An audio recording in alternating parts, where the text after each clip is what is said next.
कामोकी में एक नौजवान डकैती मुजाहमत पर मारा गया है। कामोकी के इलाके में 3 डाकू पुलिस ने मारे हैं। आखिर क्या वजह है कि डकैती मुजाहमत पर कत्लो गारत नहीं रुक रही? ये मारा गया नौजवान कौन था, कहां से आया था, इसका फैमिली बैकग्राउंड क्या है, ये सारी बातें हम आपको बताने जा रहे हैं। कितनी देर तक ये मुजाहमत करता रहा और कब तक ये ज़िंदगी और मौत की कशमकश में रहने के बाद इस दुनिया फ़ानी से चला गया।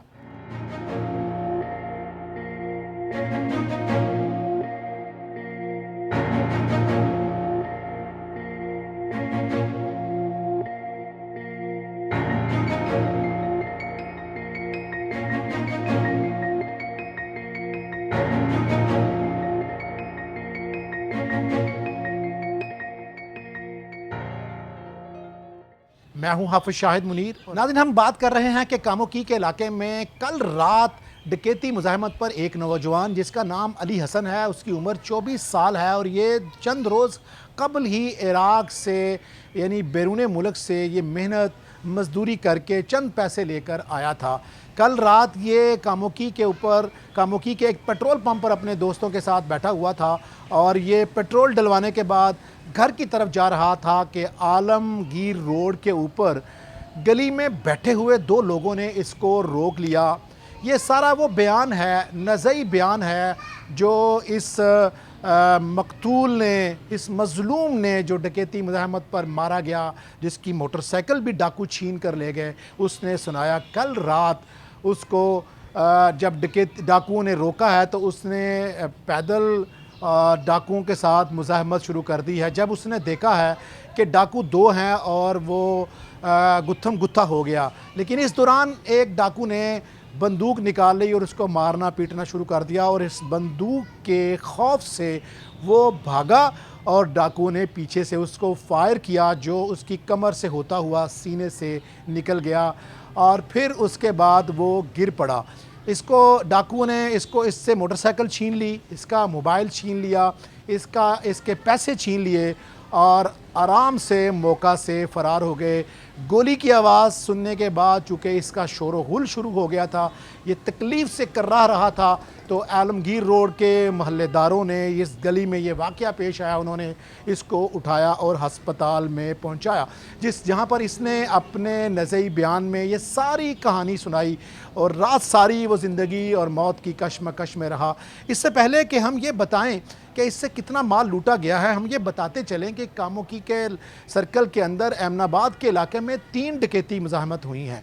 3 डाकू मारे गए हैं। सबसे पहले यहाँ पर सफदर उर्फ विक्की मारा गया है, जो एक सुनार की दुकान में घुसता है, डकैती करता है और उनको डराता है, उनके बच्चों को गोलियां मार देता है। अरहम नामी एक बच्चे को गोली मार देता है, सुनार के बेटे को, और अपनी मर्ज़ी का माल लूट कर चला जाता है। और एक इसी तरह का इससे बड़ा बग्गा जो इंतहाई दरिंदा था, जो छोटी छोटी बातों पर लोगों को गोलियां मार देता था डकैती मुज़ाहमत पर, वो भी मारा गया। और आपको याद होगा कि अमनाबाद रोड के ऊपर रात के वक्त एक 2 से 2:30 बजे के दौरान एक बच्चा अपनी कज़न के साथ आ रहा था, उसको डाकुओं ने लूटा और उसको दरिंदगी का निशाना बनाया, उस बच्ची से ज़्यादती की। वो डाकू भी पुलिस मुकाबले में अपने ही साथियों की फायरिंग से मारा गया है।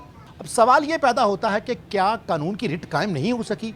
3 डाकू मारे जा चुके हैं और हर डाकू को पता भी है कि अगर वो डकैती मुज़ाहमत पर किसी को नुकसान पहुँचाएगा तो कानून नाफिज करने वाले इदारे उसको नहीं छोड़ेंगे। इसके बावजूद भी धड़ल्ले से कामोकी सर्कल में ही क्यों इतनी वारदातें हो रही हैं, ये एक सवालिया निशान है।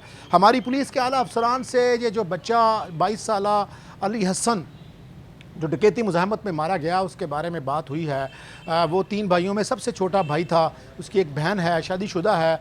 ये बच्चा चंद रोज़ कबल मेहनत मजदूरी करके इराक़ से वापस आया था और शायद ये क्या इत्तफ़ाक है कि उसको डाकुओं ने घेरा है या किसी ने उसको टारगेट किया है कि इसके पास बहुत ज़्यादा पैसे हो सकते हैं।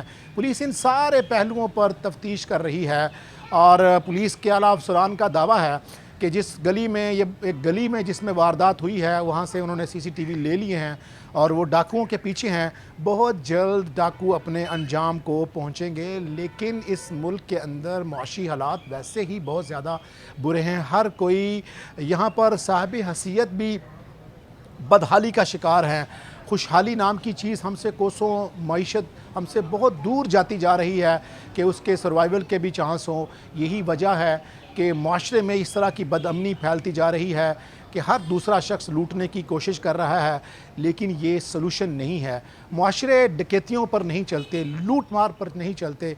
ये नौजवान नस्ल को जानने की ज़रूरत है कि अगर आपके हालात तंग हैं तो आप लोगों को लूटें ना, आप लोगों की जानें ना लें। आप मेहनत मजदूरी करेंगे तो आप यकीनन अपने मुकाम पर पहुँचेंगे। हर वो शख्स जो इस गुर्बत और बेरोज़गारी से तंग आकर अगर डाकू बनना चाहता है तो उसको कामुकी में मारे गए बग्गा, इमरान और उमर जैसे दरिंदों का अंजाम याद रखना चाहिए। और यकीनन ये जिसने अली हसन नामी 22 साला बच्चे को, 22 से 24 साला बच्चे को मारा है डकैती मुज़ाहमत पर, वो भी अपने अंजाम को पहुँचेगा। ये इसमें कोई शक नहीं है कि अली हसन वापस नहीं आएगा।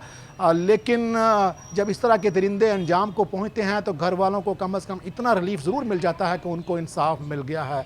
लेकिन इसके बावजूद भी यहाँ गुजरांवाला की पुलिस को नाके ज़्यादा करने की ज़रूरत है। या यहाँ पर गुजरांवाला की पुलिस सियासी पकड़ दकड़ में मसरूफ़ थी। अगर गुजरांवाला की पुलिस अपनी ड्यूटियाँ कर रही हो, हुकूमत वक्त को भी सोचना है कि ये जो धड़ाधड़ कल सारा दिन नाके लगाए गए और एक दिन पहले से नाके शुरू थे, सियासी पकड़ दकड़ शुरू थी, पीटीआई के कारकुनों को जलसे से रोकने के लिए पकड़ दकड़ शुरू थी। तो गुजरांवाला की पुलिस अगर 24-48 घंटे सड़कों पर खड़े होकर ड्यूटियाँ करेगी तो डाकू दनाते फिरेंगे। फिर वही हुआ है जो नहीं होना चाहिए था और ये इंतहाई ख़तरनाक हुआ है। और हम उम्मीद करते हैं कि गुजरांवाला की पुलिस जल्द से जल्द इस दरिंदे तक भी पहुंचेगी और ये भी उम्मीद करते हैं कि जल्द ही अपने अंजाम को पहुंचेगा। अली हसन तो वापस नहीं आएगा, लेकिन इंसाफ की एक बूंद उसके घर में ज़रूर पहुंचेगी।